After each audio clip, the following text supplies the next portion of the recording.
Hello बच्चों, कैसे हो आप सब। सो आई होप आप सब लोग अच्छे होंगे। तो जैसा कि आप सबको पता है कि फाइनल एग्ज़ाम्स में कुछ ही दिन बचे हैं, है ना। तो एटलीस्ट आप लोगों के पास मतलब कि एक बोल सकते हैं एक हफ़्ता पड़ा हुआ है एग्ज़ाम के लिए, है ना सिर्फ। तो आप लोगों को इस टाइम पर क्या पढ़ना चाहिए और क्या चीज़ ऐसी हैं जो आप लोगों को ध्यान रखनी है अपने एग्ज़ाम के पॉइंट ऑफ व्यू के लिए, तो वही मैं आज की वीडियो में डिस्कस करने वाली हूँ और अपना खुद का एक्सपीरियंस मैं आप लोगों के साथ शेयर करूँगी। क्योंकि एज अ टीचर जो चीज़ें मैं देखती हूँ कि बच्चे गलतियाँ करते हैं और जो चीज़ें हमें लगता है कि एग्जामिनर जो है वो चेक ही नहीं करता है, वो ध्यान ही नहीं देता है, तो वो सारी सीक्रेट्स मैं आप लोगों को बताने वाली हूँ। तो ध्यान से बस सुनना, ठीक है ना। वीडियो बहुत इंटरेस्टिंग और बहुत हेल्पफुल होने वाली है आप लोगों के लिए।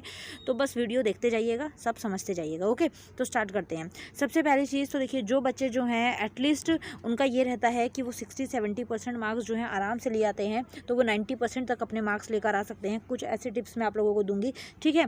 तो बहुत ही ईजी और बहुत ही आसानी से आप लोग अच्छे मार्क्स गेन कर सकते हैं, चाहे वो 10th का स्टूडेंट हो चाहे वो 12th का स्टूडेंट हो, ठीक है ना। तो स्टार्ट करते हैं हम अपनी वीडियो। देखिए, सबसे first tip which is most important क्या होना चाहिए कि आप लोगों ने अब आप लोगों के लास्ट में जो हैं कितने डेज़ बचे हैं, 7 डेज़ बचे हैं, है ना। तो 7 डेज़ में आप लोगों को प्रीवियस ईयर पेपर सॉल्व करने हैं, ठीक है। Previous year paper.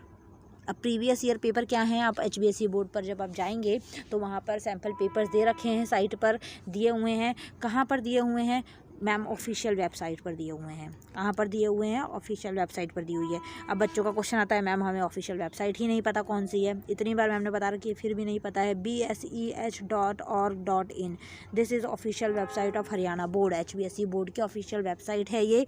यहाँ पर जाएंगे, बहुत सारी वीडियोज़ में मैंने बता रखा है, दिखा रखा है कैसे जाना है, कहाँ पे सारी चीज़ें आप लोगों को शो हो जाएंगी। तो सैम्पल पेपर्स का ऑप्शन दिखेगा, वहाँ पर जाके सारे पेपर्स हर सब्जेक्ट के अच्छे से सॉल्व कीजिए। जिसमें आपको लगता है कि इसमें मार्क्स कटेंगे या इसमें कम नंबर आ सकते हैं, उनके पेपर्स को अच्छे से सॉल्व कीजिए, ठीक है। और जितना हो सकता है कोशिश कीजिए कि हर चीज़ को आप आराम से और ध्यान से पढ़ पाएँ, कॉन्सनट्रेट होके, ठीक है ना।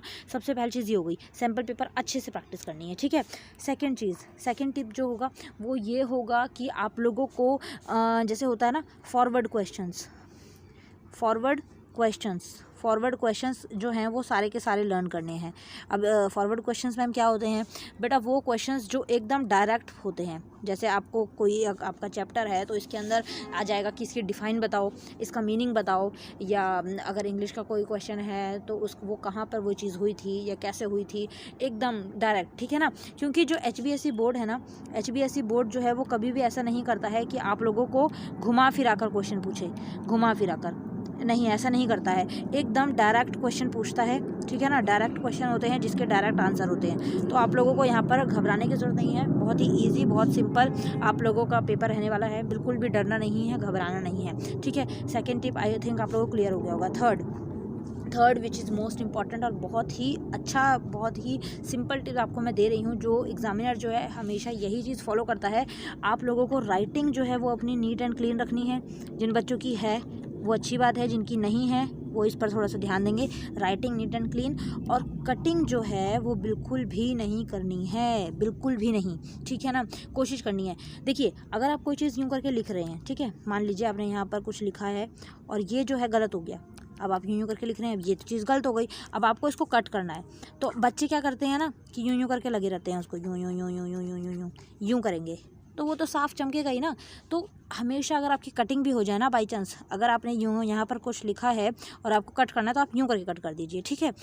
दूसरी चीज़ जो मैं आप लोगों को बताऊंगी कि अब अगर आपने कोई चीज़ यहाँ पर यूँ करके लिखी है, आपकी कटिंग हो भी रही है, आपको लगता है मैंने गलत लिख दिया, तो डजंट मैटर, कोई बात नहीं, आप लोग कटिंग मत कीजिए, एज इट इज़ बस लिखते जाइए। एग्जामिनर आपका 1 to 1 वर्ड जो है, ईच वर्ड आपका नहीं पढ़ेगा, ना देखेगा, ना समझेगा, आपका सिर्फ राइटिंग देखेगा, वे ऑफ लेंथ देखेगा कि क्या लिखा है बच्चे ने, कितना लिखा है, ठीक है। सबसे मेन चीज़, ठीक है। तो आप लोगों को राइटिंग जो है अपनी राइटिंग पर वर्क करना है, और दूसरी चीज़ कटिंग बिल्कुल नहीं करनी है, ठीक है ना। ये 2 चीज़ें आप लोगों को बहुत ध्यान रखना है, मोस्ट इंपॉर्टेंट चीज़। इससे जो है आपके मार्क्स जो हैं इतने अच्छे बनेंगे आप लोग सोच भी नहीं सकते। डायग्राम्स का यूज़ करना है, 4th नंबर जो है दैट इज़ डायग्राम का यूज़ करना है। डायग्राम का मतलब क्या हो जाएगा कि कोई भी आपके पास क्वेश्चन आता है, आपको लगता है एग्जाम में कोई भी डायग्राम नहीं आया है ना, तो जैसे इंपॉर्टेंस आ गई, मैंने आपको पहले भी बताया था, जैसे इंपॉर्टेंस का डायग्राम बनाना है। इंपॉर्टेंस आपके पास आई है किसी क्वेश्चन की, आपने इसको यूँ करके बाउल में रखा, यहाँ पर यूँ करा, इसके अंदर पॉइंट्स लिख देने हैं, यूँ करके आपको इसके अंदर पॉइंट्स लिख देने हैं, ठीक है। तो ये आपका एक अट्रैक्टिव और एक डायग्राम से टीचर को ये लग जाता है हाँ सामने वाला बच्चा जो बड़ा पढ़ने वाला है उसको आती हैं चीज़ें। तो अगर आपको क्वेश्चन भी नहीं आता ना, एटलीस्ट आप उसका डायग्राम बना बना के पॉइंट्स लिखें, ठीक है। और जो मोस्ट इंपॉर्टेंट चीज़ वो है कि अपने आप बनाएं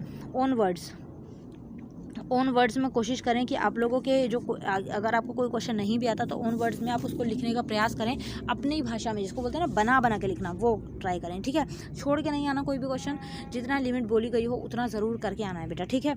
उसके बाद में लेटर्स और एप्लीकेशन और ग्रामर, इसके ऊपर थोड़ा सा ध्यान दे लीजिए। ग्रामर पोर्शन जो है मैंने इंग्लिश का सारा अपने चैनल पर करवा रखा है, तो आप लोगों के सिलेबस में जो जो चीज़ें आप लोगों को ईजिली मिल जाएंगी, प्लेलिस्ट में जाइएगा, वहाँ से आप लोग अच्छे से सीख सकते हैं, ग्रामर अच्छे से समझ सकते हैं, ठीक है ना। लेटर, एप्लीकेशन, एसे, ये सारी चीज़ें करके जानी है। कॉम्प्रीहेंशन अच्छे से प्रैक्टिस कर लीजिए, फ्री की कॉम्प्रीहेंशन आती है, 20-30 नंबर तो कॉम्प्रीहेंशन ही दिला देगी आप लोगों को, ठीक है। तो इस पर अच्छे से काम कर लीजिएगा।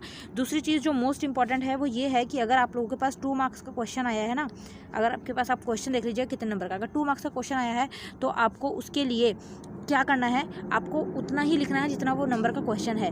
मतलब 2 मार्क्स का है तो आपको 2 पॉइंट लिखने हैं सिर्फ, ठीक है ना। अगर आपके पास 6 मार्क्स का क्वेश्चन है तो आपको 5, 6 या 7 इतने लाइंस भरनी है सिर्फ, ठीक है। ध्यान देना है, ठीक है बेटा, तो गलती नहीं करनी है। दूसरी चीज़, जैसे 1 मार्क्स का क्वेश्चन तो बच्चे ऐसा करेंगे 4-5 लाइनें भर देंगे, एक क्वेश्चन के अंदर सिर्फ 1 पॉइंट ही इनफ है, ठीक है। एग्जामिनर मार्क्स आपको 1 नंबर ही देगा उस क्वेश्चन का, चाहे आपने जितना मर्जी लिखाओ, ठीक है।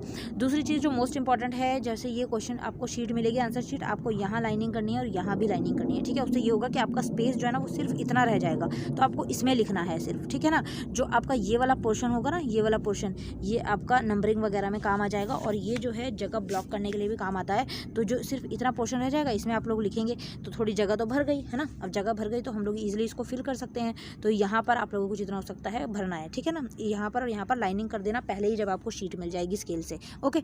तो आई होप जो जो पॉइंट्स मुझे लग सकता था आप लोगों को बताना, वो मैंने आप लोगों को बता दिए, चाहे 10th वाले हों, चाहे 12th वाले हों, चाहे ओपन हो, रेगुलर हो, जो भी हो, सब बच्चों का पेपर है ना। तो इन पॉइंट्स को फॉलो कीजिएगा, इन टिप्स को फॉलो कीजिएगा, जितना हो सकता है ट्राई कीजिएगा कि ऐसे ही काम करें और ऐसे ही ये सारी चीज़ें आप लोगों को पढ़नी है, ठीक है।